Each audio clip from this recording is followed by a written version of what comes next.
to the same timing parameter, so we'll repeat the timer and Toastmaster Alon's message. However, we will go to her evaluator, who is Toastmaster Rosler Arnold, already standing ready. Would you please explain her objectives? She has it. Okay. Sruthi will be speaking from Presentation Mastery. The purpose of her speech is to present a speech of any topic, receive feedback, and apply the feedback to a second speech, and she will receive feedback from me, the evaluator. And the timing, as you said, is 5 to 7 minutes. Great, thank you.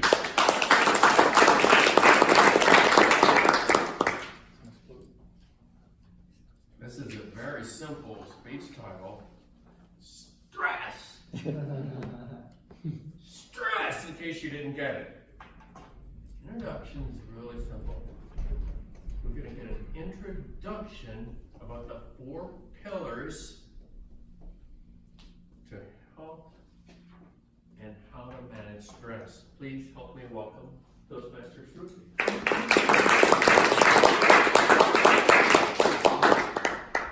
Thank you, Toastmaster. Do you know that 90% of the visits to a doctor are well related to stress?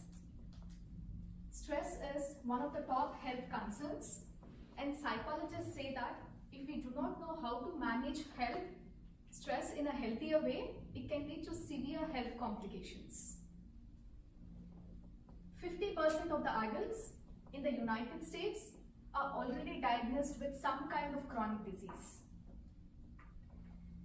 I had pulled this chart from bbc.com, and it shows the statistics for the number of students that have undergone mental health support treatment because of stress. The first bar is for the year 2013, which shows that 50,000 university students have undergone this treatment, and the last bar is for the year 2017, which shows that 79,000 students have undergone this treatment.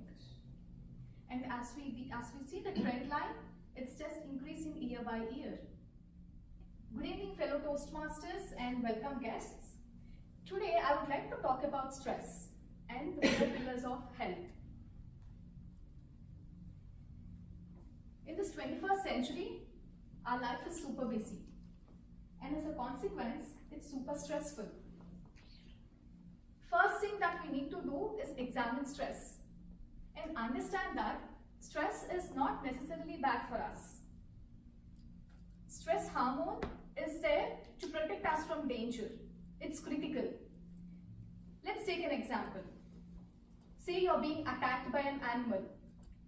Like in this picture, where this woman is being attacked by a polar bear. In that case, the stress hormone is triggered. And what happens? You tend to run faster. Your muscular strength increases.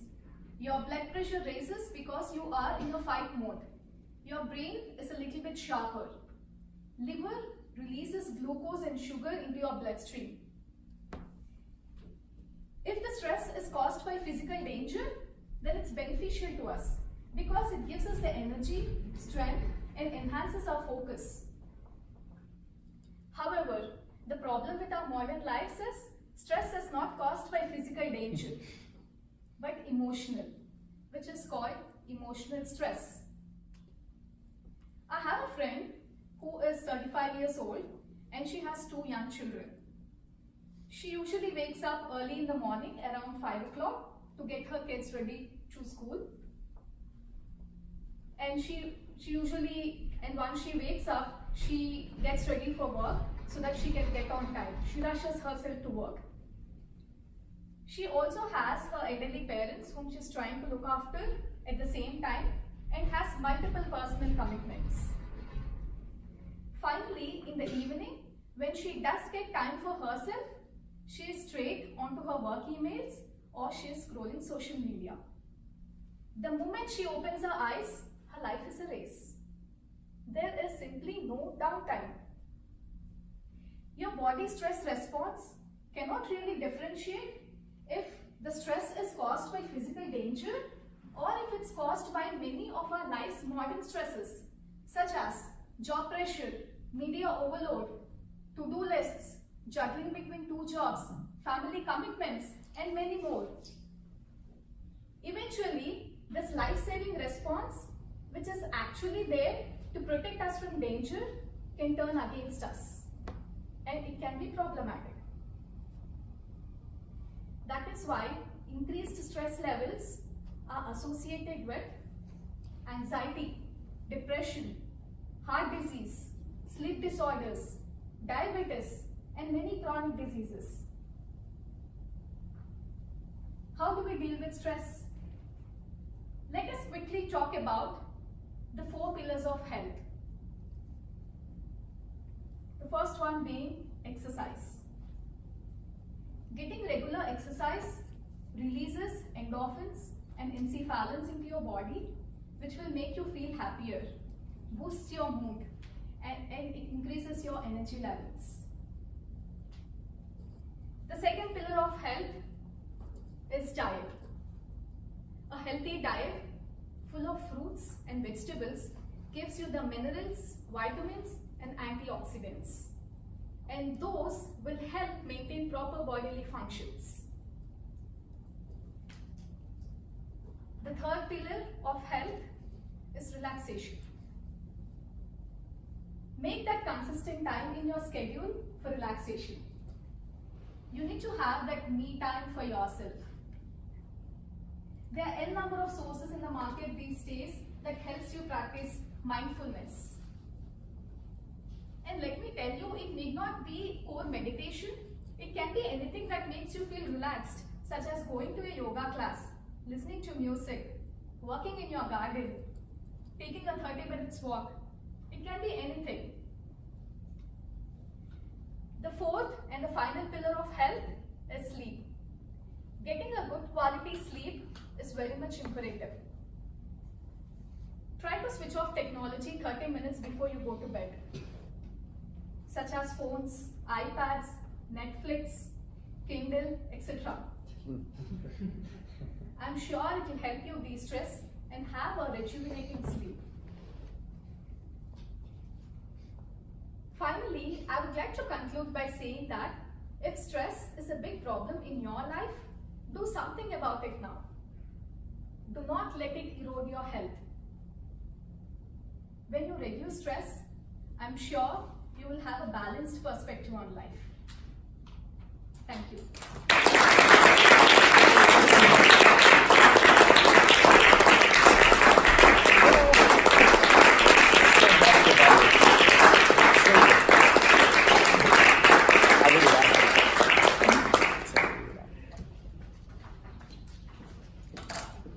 Oris, I hope you're watching this because she's so excited for Toastmasters Sruthi's. It's her energy and her dynamism and how she approaches communication. That's a very, very practical advice, a great speech.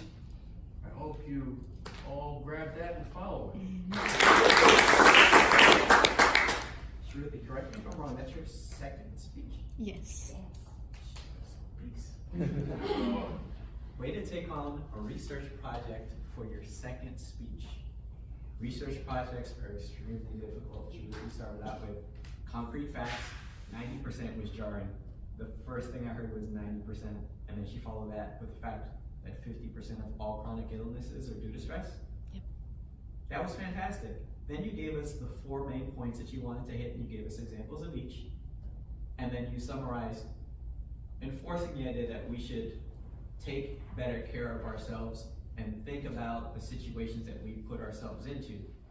I noticed that you purposely were working the room like this in a circle, and you made great eye contact throughout the speech. Your slides were effective because they were very simple. Picture, the title, you didn't rely on your slides, there was no information on there, so it wasn't distracting to us. It's just like a funny, goofy picture with the title. I love the bear. That was awesome. I noticed that you also used great hand gestures throughout your speech when you were talking about your friend. That was a great personal example of how I think the stats were a great enforcer to help us understand how important an issue is, but you gave us a real world application of that to make us kind of think of our day-to-day routine. Because quite often you can see a number, you can hear a fact, and we don't internalize it, but you gave us a day-to-day breakdown of what your friend goes through.